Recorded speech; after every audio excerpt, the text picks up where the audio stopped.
नमस्कार, आपसे मेरा नाम है शुभ यादव एडवोकेट और मैं आप सभी के लिए लीगल एडवाइस वीडियोस अपलोड करता हूं जो कि आप सब लोग इसे लाइक करते हैं, पसंद करते हैं, शेयर करते हैं और सब्सक्राइब भी करते हैं। और अब तक नहीं किया है तो आज जरूर सब्सक्राइब कर लें और शेयर जरूर कर लें, क्योंकि इस वीडियो के बाद जो है जितने भी पतियों के ऊपर झूठे मुकदमे दर्ज कराए गए हैं वो 100% बरी हो जाएंगे। आज मेरे पास एक जजमेंट है, ये ऑनरेबल सुप्रीम कोर्ट का जजमेंट है। इस जजमेंट के बाद अगर आप पूरा इस वीडियो को देख लेते हैं तो इस जजमेंट के बाद अगर आपके ऊपर किसी प्रकार से झूठा मुकदमा दर्ज कराया गया है, आप 100% बरी होना है। आपको किसी प्रकार की कोई दिक्कत परेशानी प्रॉब्लम है नहीं। सिर्फ और सिर्फ क्या करना है कि जो इस ऑनरेबल सुप्रीम कोर्ट की जजमेंट है, इसमें जो 4 बातें जो इंपॉर्टेंट कही गई हैं उन बातों को आपको समझना है और उस लड़की को जिसने आपके ऊपर मुकदमा किया है उनको ये बात प्रूव करनी है। अगर नहीं कर पाती है 100% मैं कहता हूं किसी भी आपको इफ नो बट वाली बात है ही नहीं, 100% बरी होना है। आपके लिए कोई दूसरा ऑप्शन या विकल्प है ही नहीं। तो क्या है जजमेंट और जजमेंट के जो फैक्ट्स हैं क्या है, मैं आपको इसी वीडियो में बताता हूं कि एक दाम्पत्य जीवन की मतलब शुरुआत होती है तो शादी हुई और शादी सन 2008 में हुई थी। और शादी होने के बाद क्या रहा, दोनों के बीच में डिस्प्यूट होता रहा और डिस्प्यूट जो है बढ़ जाने के कारण जो है वो किसी न किसी प्रकार से पत्नी बीमार हो गई और बीमार होते हुए उसको हॉस्पिटल में एडमिट कराया और एडमिट होने के बाद उसमें कुछ समय बाद जो है ऑन द स्पॉट वहीं पर जो है उसने दम तोड़ दिया और वो मतलब उसका एक मतलब वो खत्म हो गई उसी अस्पताल में। जब खत्म हो गई तो उसके परिवार वालों ने जो है उस पर, ससुराल वालों ने पति के ऊपर ही आरोप लगाया कि हमारी बेटी से 5 लाख रुपए की डिमांड करते थे और एक फ्लैट लेने की डिमांड करते थे और नहीं देने पर जो है वो उसे जान से मारने के लिए कहते थे। ये बात लगाते हुए 7-8 लोगों के नाम लिखा दिए घर परिवार में और सभी लोगों के ऊपर 304B, 498A और क्या क्या थाना है मैं आपको बताता हूँ, 306, 406 एंड 34 IPC, इसमें जो है एक मुकदमा दर्ज करा दिया गया। अब इस मुकदमा दर्ज कराने के बाद ट्रायल शुरू होता है, क्योंकि मुकदमा लिखना और फिर ट्रायल शुरू करना दोनों में अलग चीज है। मुकदमा लिखाने के बाद ट्रायल शुरू होता है और फिर उसमें सब बातें प्रूफ करनी होती हैं। तो दूसरा जो जिसने ये आरोप लगाया कि हमारी लड़की को मार दिया गया, वो सब कुछ प्रूफ नहीं कर पाए और ऑनरेबल कोर्ट ने जो है 498 में सिर्फ दोषी पाया गया, बाकी सब जो है खत्म कर दिया गया। मतलब वो 304B और जो 306 वगैरह थे, इन सभी धाराओं में उनको उसको पति को बरी कर दिया और लेकिन 498 एक ही धारा में जो है उसको मतलब कन्विक्शन कर दिया।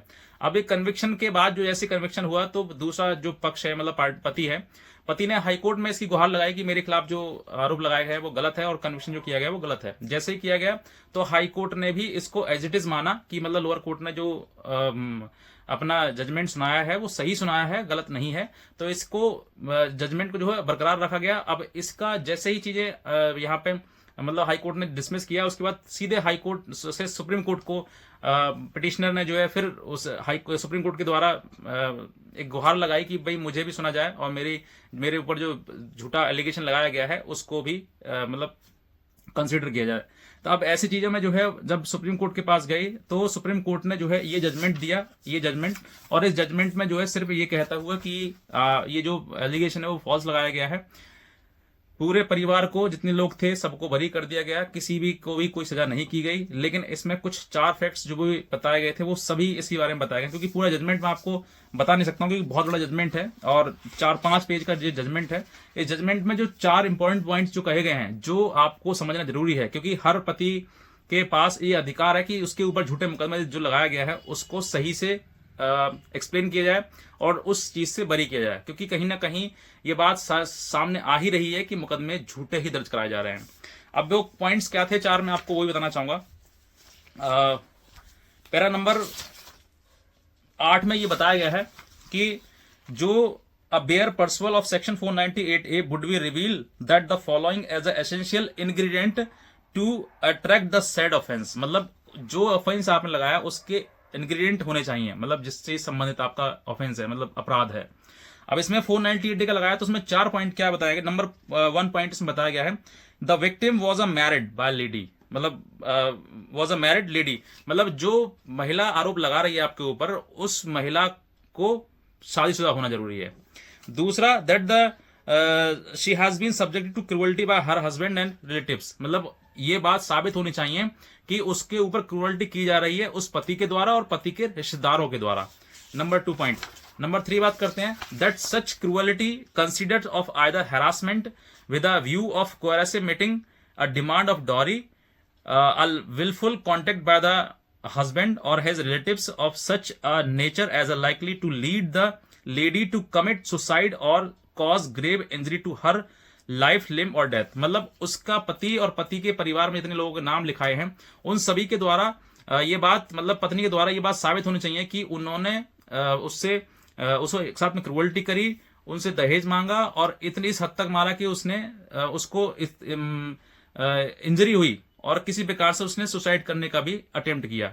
ये सब चीजें अगर वो प्रूव कर पाती है। और फोर्थ पॉइंट और आगे रह गया, that such injury aforesaid may be a physical or mental. मतलब चौथा पॉइंट क्या है कि ये जो इंजरी है वो आपकी मेंटल भी हो सकती है और फिजिकल भी हो सकती है। अब बात करते हैं कंक्लूजन की, कि ये जो जजमेंट है पूरा, इस जजमेंट के बाद हालांकि जो आपका केस है उससे आप बरी तो हो जाएंगे, लेकिन इसी के साथ साथ में आपके लिए जो प्रक्रिया की जो पूरी लड़नी पड़ेगी वो एक थोड़ा दुखदाई है, क्योंकि आपके ऊपर झूठा एलिगेशन लगा तो दिया गया, अब साबित उसको करना है और लड़ना आपको भी है। तो आपका जो समय खराब होगा, जो पीड़ा होगी आपके लिए, उसके लिए रिस्पॉन्सिबल कौन है? वही लड़की है जिसने आपके ऊपर झूठा मुकदमा दर्ज कराया गया है। इस जजमेंट में लोअर कोर्ट्स के भी लिए लिखा गया है, यहां पर पॉइंट पैरा नंबर 12 में ये लिखा गया है, वी आर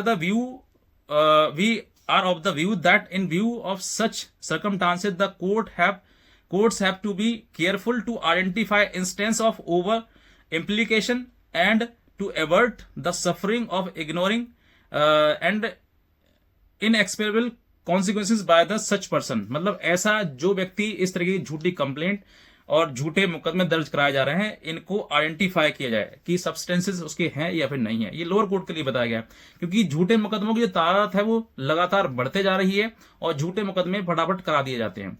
तो आज मैं आपको बताता हूं कि अगर आपने इस जजमेंट का रेफरेंस देते हुए अपने केस में अगर आप लड़ते हैं तो 100% आप बरी हो जाएंगे और किसी प्रकार के लिए आपकी कोई दिक्कत नहीं आएगी। जिस प्रकार से इसमें इस जजमेंट में जो है वो बरी हो गया, उसमें सेक्शन 490 की जो लास्ट में कन्विक्शन हुआ था उससे भी बरी हो गए और ये जो है अपील जो है वो अलाउ हो गई। तो ये आपके लिए एक बहुत ही, मतलब पूरे देश में जितने भी हस्बैंड्स हैं, जितने भी पति हैं, उन सभी के लिए बहुत ही अच्छी न्यूज है। और ये ज्यादा पुराना नहीं है जजमेंट, ये जजमेंट है 21 अक्टूबर 2024, मतलब अभी 2 महीने 3 महीने पुराना जजमेंट है, कोई पुराना मतलब पुराना नहीं है, लेटेस्ट जजमेंट है। इस जजमेंट की आप रूलिंग अपने सब जो आपका केस चल रहा है उस केस में आप लगाएंगे तो मैं कहता हूं 100% इसको कंसीडर किया जाएगा और आप इस केस से बरी हो जाएंगे। तो ये आपके लिए बहुत ही बेहद ही गुड न्यूज है और आप इन सब चीजों से बरी हो जाएंगे, आपको कोई दिक्कत परेशानी नहीं आएगी। तो बस मैं इतना ही कहना चाहूंगा, अगर आप नए हैं तुरंत सब्सक्राइब कर लें और दूसरे लोगों तक जरूर शेयर करें। और कोई लीगल हेल्प अगर आप हमारी चाहते हैं तो आप हमारे दिए हुए नंबर पर संपर्क कर सकते हैं। आज का वीडियो देखने के लिए आपसे बहुत धन्यवाद।